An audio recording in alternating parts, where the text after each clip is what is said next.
好啦，翻嚟6月7號呢一次賽事嘅致勝達陣啦。咁啊，錄片嘅時間係星期六嘅早上，所以先恭喜麥文堅同埋雷鳴再響呢贏到葉森橡樹大賽。咁啊，希望佢哋喺往後嘅愛爾蘭橡樹啦吓。咁啊，另外呢，就係呢個甚至係凱旋門大賽呢，可以呢能夠有好嘅表現啦。咁啊，琴晚再去睇下嗰個凱旋門嗰個叫做 Andy Post 嗰個預組賠率呢，都下調咗好多啊，大約得翻10零倍嘅。咁啊，睇下有冇機會咧，就去到咁後階段咧，可以上到啲大舞台啦。咁啊，至於今晚咧，就呢個葉森打比啦嚇，咁啊繼續係古摩亞對住朱德望啦嚇，咁啊切利尼同埋咧仲要重大事項，咁啊兩隻都係一啲頂頭熱門嚟㗎啦。咁啊睇下兩隻邊隻跑得好啲啦。咁啊，另外禮拜日嘅黃昏賽，咁啊咧就即係都終於開打啦。咁啊11場嘅賽事啊，咁啊跑沙田之前咧就會有呢個日本嘅賽事啦，安田紀念啦。咁啊就所以咧陣間啊5點鐘咁啊提早啦，因為夜晚跑打比，咁啊所以咧狂迷 JRA 都早啲咧同大家咧傾咗呢場賽事先啦。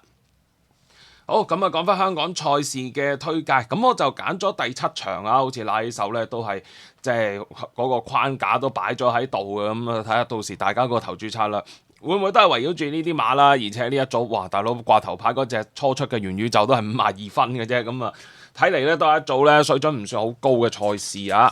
咁啊揀翻啲近期有科嘛，後生少少啊，搏佢進步就 O K 啦，我覺得嚇。咁啊首選咧，所以都揀翻上一次貼咗啦，5號嘅明德輝煌啦。咁啊跑馬地咧轉過係有啲意思嘅，但係咧就好明顯隻馬咧一跟個快步速翻到嚟咧，唔算話個走勢好好啊。咁啊當日就不過就啲對手都 O K 㗎，咁始終咧跑馬地嘅呢個當家精彩啦，巴閉王啦，同埋大外檔嗰隻咧星雲笑着咧，咁都可以打再贏噶嘛。嗰個明德輝煌咬住嗰個2、3位，以為都幾靚位嘅，咁啊結果翻到嚟咧，佢有少少出彎嗰陣 stumble 咧，咁啊干擾到埋嗰隻雷神大步啦。咁啊，但係就其實一塊鏡去照即係叫做照到啊呢隻馬咧，暫時咧嗰個跑馬地嗰個性能啊，同埋一跟少少快披性啲咧，佢未必即係做得咁好住啦隻馬。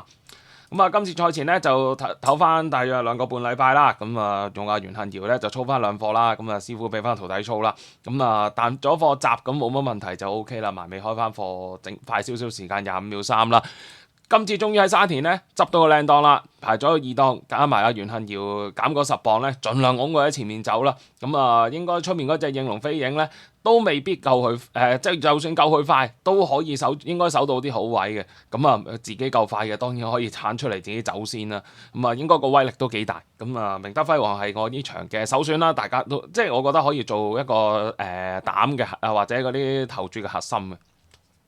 咁啊，贏開嘅小魔怪都要即係擺喺次選嘅，咁啊都係真係終於搏到嚟第10次賽事咧，終於咧都可以咧叫做開齋啦。咁啊，亦都係即係難得即係話見到無偉傑啲馬真係好容易令到啲馬進步啦。呢個練馬師真係有啲功力啦。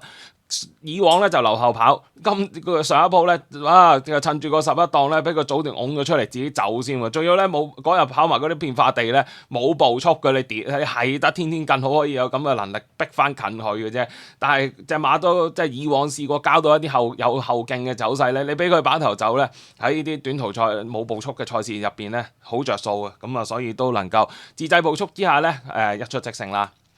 咁啊之後無偉傑都俾佢唞翻都唔算好多時間啦，俾佢唞翻幾日嘅啫。咁啊好快已經再操翻上到從化再操翻落翻嚟香港，話再開課快喎，23秒9喎，都即係平時呢個馬房都少有啲啊。咁啊執咗個5檔，咁啊早段今次咧應該會有啲馬帶下咧，咁佢又會留翻住少少跑啦，跑法都機動啊。咁啊睇下加咗6分咩都8磅之後嗰個考驗點樣，但係咧仲係呢一場賽事入邊一啲好有競爭力嘅馬嚟嘅。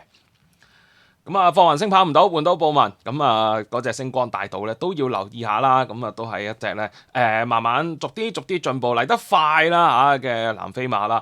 上一鋪咧就留咗喺後邊追咗一段咧，咁都叫做 OK 啦，有個獎金名次啦。但係初出嗰場咧，真係跑得，我覺得係一場幾好嘅初出賽事嚟嘅。咁啊，當時包裝天王一轉馬房就贏啦，打搭之後就可以其後10幾蚊再打搭啦。但係你睇翻星光大道咧，嗰一日佢都唔係容易㗎，二碟轉三碟，咁佢沿路都冇乜難啦，靠袁幸堯嗰10磅死頂嘅啫。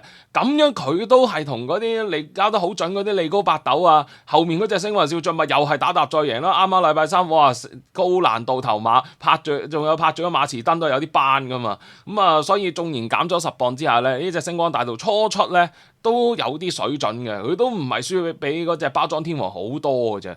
咁啊，我都覺得呢隻馬其實有啲基本質素咯。不過可能上一次留後咗少少，要啲回氣賽嘅啫。咁啊，今次賽前就韋達都繼續叫做順住做啦嚇，咁唞翻三個禮拜到啦，做翻3課啦，韋達又自己操，霍雲星又自己操，咁啊都即係不過即係嗰個騎師跑唔到咁解啫。不過換布文我都覺得冇乜所謂，應該都用翻前置跑法㗎啦，或者守好位，睇下11檔點樣攝啦嚇，咁啊應該都夠速度去克服個爛嘅檔位嘅，咁啊即係都係一隻可以諗下嘅馬啦嚇，都係一啲合適嘅腳嚟嘅。如果跑得好，都係有權繼續喺度嘅。咁啊，最後揀埋勤德街臂啦，咁啊潘頓跑啦，即係隔咗2場佢用翻潘頓啦。近期又輸埋啲泥地啊、跑馬地啊，但係佢唔係冇走勢嘅，佢喺自己喺後邊都有追翻啲嘅。不過就想帶大家睇翻599啦，咁始終都係強，即係都有少少強嘅嚇。咁啊，精英高球櫻花酒杯，精英高球啱啱都係先喺3班輸咗場啫。咁櫻花酒杯直頭克服埋升班咩輕磅，克服埋3班添啦。咁啊，都真係唔錯嘅。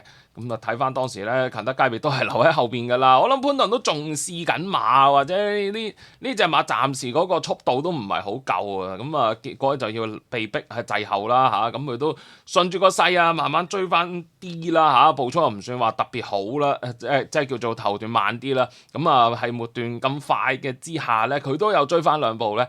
走入呢啲咁嘅5、6名咧，其實都唔係好差噶啦。喺一場嘅賽事入邊個表現。咁啊，隔翻大約就3個啦，隔翻成個月啦，又做翻集啦。我覺得佢嗰課集同順善寶拍住咧，即係潘明輝同阿莫雷拉拍住咧，咁落去都有嘅。咁啊，即係叫可能冇，即係暫時隻馬就係咁上下啦嚇，咁所以都真係要再用個集去谷下啦。咁啊，埋尾都有做下快時間啦，咁都即係有準備咯嚇。始終唞咗成個月咧，對呢啲後生馬咧。應該嗰個進步即係個進度都會點都會帶到啲上嚟嘅。10檔就難跑㗎啦，咁啊睇下加埋聽日可能話落雨啊嘛嚇，咁啊即係都有啲變化地。睇下蘇學喺後邊追幾多啦。不過呢隻馬喺陣上吸收咗4-5次出賽經驗之後咧，應該會成熟啲嘅。咁啊睇下可唔可以交啲進步走勢出嚟啦嚇。好啦，咁就講到嚟呢度，咁啊重複翻個心水啦。揀咗第7場嘅賽事啊，5號嘅明德輝煌，4號小魔怪，3號星光大道，9號勤德街臂啊！多謝大家收睇，記得 comment like share。咁啊，再提大家啦，5點鐘會有狂迷 JRA 同大家分析安田紀念嘅，當然咧唔少得咧夜晚10點鐘嘅直播跑馬經，講晒11場嘅黃昏賽。咁我哋陣間再見，拜拜。